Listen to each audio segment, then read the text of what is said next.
Can you see me sitting down here? Right? What's going on? What's going on? What is going on in the world? Who really wants to watch what? Do you really care if you see me? You see the vision around me? Or the reality of what you see in your vision is not me at all, but the words I may speak that may awaken your mind. Now you may ask yourself, why do I need to awaken my mind? I'm sitting here in the office. I'm doing work for my boss. But yet, my heart is stressed. But why is my heart stressed? Is it the work I need to do for my boss?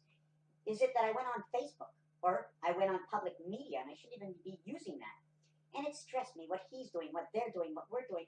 And yet, even if you're not stressed, but you're vegan, have you ever thought of this? I'm vegan.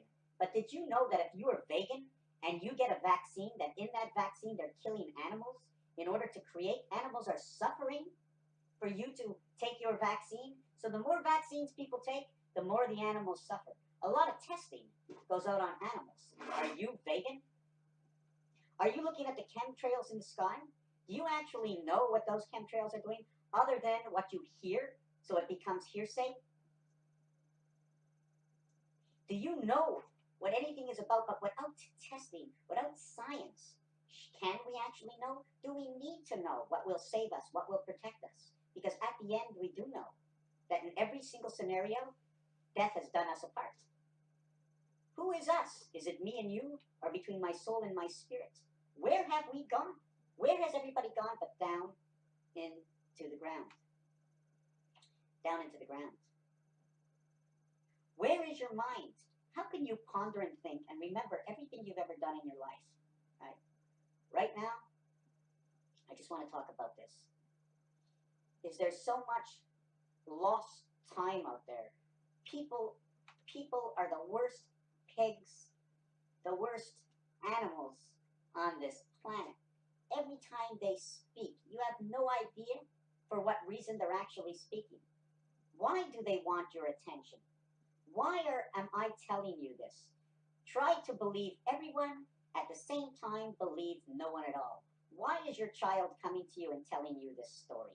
What story is your child telling you? Should you believe your child? Should you give your child the notion? Should you give your child the notion that you don't believe them? Oh my, you don't believe me. I'll tell you a story from many years ago. I got suspended when I was 16 years old in school. Was I one who was disrupting? Well, you know what? I always seemed to make sure that if something was going on, I had to put my nose slightly into it to make sure no one was taking advantage of the situation. And here's the situation. One of the principals are walking straight down in the middle of the hallway. I am standing, not moving, in the middle of the hallway, right in the middle, and the principal walks into me. He turns around and he said to me, watch where you're going. I said, excuse me? I said, you walked into me. Why don't you watch where you're going? Now, is that a smart-ass remark? Irregardless, okay? People do things on purpose. Not all people. And when somebody doesn't do something on purpose, is it really their fault? If somebody takes up two parkings on purpose, is it their fault that they made the choice without thinking because they chose to do something? Your child comes home, he's all dirty, he fell down in the mud. You scream at your child and you say, can't you watch what you're doing? Without understanding the reason. Do reasons count as excuses? The reality sets in that we need to take our time before judgment. The reason I stopped is somebody was in the corridor and they can hear me in the corridor, right? So we need, I don't know, just want to pick this up, put this on my couch. Maybe we should go in. I like this. This is go in through the door. Maybe I should open the door, have the two windows here, but it's just one of these, right? It's a high chair, right? Maybe I should put this in the middle over here. And sit on this as a high chair. Hey, I'm 18 years old. You know, you like to go back to school and just shave your head and go back to school and be different. Like if I had to come back again and be different, I would walk into school one day just knowing that all my zits from being 16 years old and not playing with them, that I just shave my head and walk in and be different from everybody else. If I would have known my outcome of today, 40 years ago, I would have changed my way of thinking. I couldn't see the future. I understood it. I knew I was going to get old. I knew my friends in high school would be going somewhere else, and I wouldn't have that contact. If I went into work, I would be making new contacts. That's what happened in my life. I love both sides of my life, but I didn't want to leave that that high school thing. Yet I still have some high school friends, but I moved away, moved out to another city, and everything was different. So it takes a little piece of your heart in the future when you go back and you reflect on the great things that you did. Even the shallow things that happened. You can't have drastic.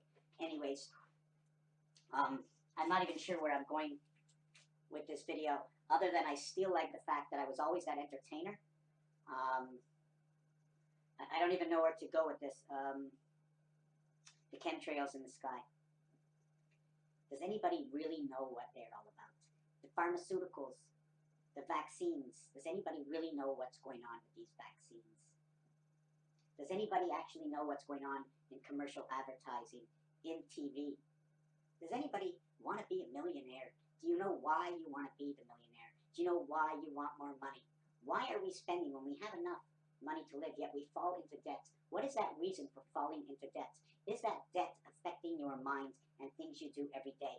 Other than thinking like this, right? I can be eating steak, lobster. I can be eating shit-tarook. What is the cost of the food? What is the cost of my personal entertainment? And why am I unhappy that I need to spend all the time? What can fill that void inside our lives? Can you sit by a campfire eating vegetables? Do you need pastrami or steak? What is occupying our minds that we can't stay happy? And if we can stay happy, what is the great need for spending? And if all those, because they say there's so many people in debt, is it because of our boredom? What I believe in this whole reality of life is the truth was sung in a song, and it's all about that good vibration. That good vibration. Sometimes you're going to hear something, I'm just going to change sort of the aspect of this, is we're going to say, hey, lazy, get off your butt and get out. The not going out on the street when you're young and you're playing hockey on the street, or you're with your friends in the arcade out doing something. And then we get to an older life, and are you a success? What does it mean, success? And when people are, like I'm sitting at home and I'm not bringing in any income, and I don't have an entourage. Do I need that entourage? I feel sometimes, can I say, not lonely, but alone. Because I don't feel that I'm not making the change that I need to see into this world where the chemtrails are understood by everybody and the masses have made a choice of whether they want the chemtrails out there. The vaccines, where people are taking them, but the reality is they're only taking them because of an altered reality of what is put into their minds. So these things are affecting my relaxation of this planet, and people taking advantage of other people, especially in Last Wills and Testament. Someone who dies, right? Someone who dies and leaves a last will and testament needs to be a little bit tougher on who watches that, because a lot of people are getting cheated. A lot of people are getting cheated out of the last will and testament. Okay? I know for a fact, at least 8 people, at least 9 people, or 10 people that I know are getting cheated. And there's residuals on those 10 people. And not only that, parents that are mistreating their children. Parents that are mistreating their children. And things that are going on in the public place that we can't take a stand for. When something's happening in the public place and we take a stand for it, it seems like the law goes inside and says, hey, saying hey to me who's trying to help, stay out of this. When we should be law enforcers, just that we should have permits, right? To be able to, no, not getting paid, but have the right to make our own judgment inside the law where somebody's doing something wrong where we're allowed to stop them from doing that wrong because there's not enough paid police around, and that's an organization, right? They're an organization. We need to be more involved in what's going on in society. There's only the men in blue, the men in green. Imagine, green and blue, where yellow and blue create the green. Where are the men in white? They doctors of purity bringing everybody back to life no matter who they are. Who are the men in red or the rednecks? Reality in life. Reality in life. What will make you happy? Hey, kitty, kitty. Hey, kitty, kitty. Hey, kitty, kitty. Where are you? Hey, kitty, kitty. Hey, kitty, kitty.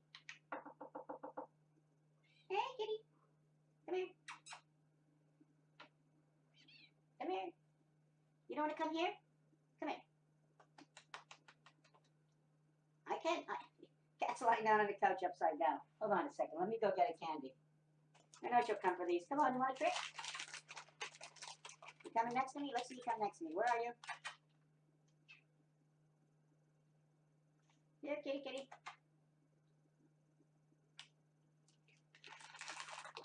Every time she eats one, she jumps on the floor. You want another one?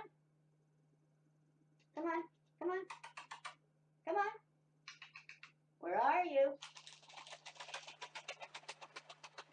Come on.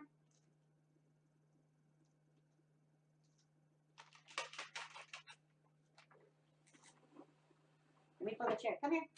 Come here. Come on. Maybe if I go into the chair. Come on. Come on. I don't see you. You like this chair? I got a handle, a big flat piece on it. Come on.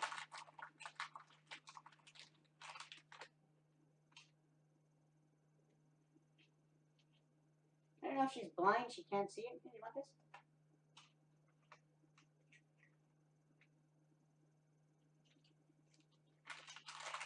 Anyways, just sitting here. I must be in Hawaii. It's full of living color, right? Anyway, society, right? Society, society. Feeling a little down in blue. I like this one. You see the black? You see the way the color red disappears in the black and the background? Right? Is it a background or a background? What do we do to change everything? What do we do to change everything without putting anybody in the street? Without putting anybody at arm's length? And this is a long-term deal. And if we stop spending, a lot of people will lose jobs. But if you notice, most of the jobs that will be lost are overseas because every 90% of the stuff I see that people use is imported. So if we don't import anything, now then we'll say, well, what about people on retail? Well, you know what? We're making so little money that unemployment and welfare will take care of that. But then businesses, oh, don't worry, we can keep printing money. Who cares if the value of the dollar goes up and down sometimes, right? What is actually going to increase in price if the dollar goes up and down some of the times, right? There's a lot of little things and a lot of things we can't do. And one of the things, and the reality of why we can't do it, is because there's so much interweaved corruption in the reality that we live, is that if they go to make a gross change, the round table will take away the pin in the center, and that pin would be the president or the prime minister or the central. They always take out the central figure and change them, right? Oh, you're not making the right choices, but they can't make a right choice because they only make the choice of the round table. It's 10 people directing one person telling us that Congress didn't vote on it. Raphael 7286 and a consolation of Pegasus. Thank you for watching this video.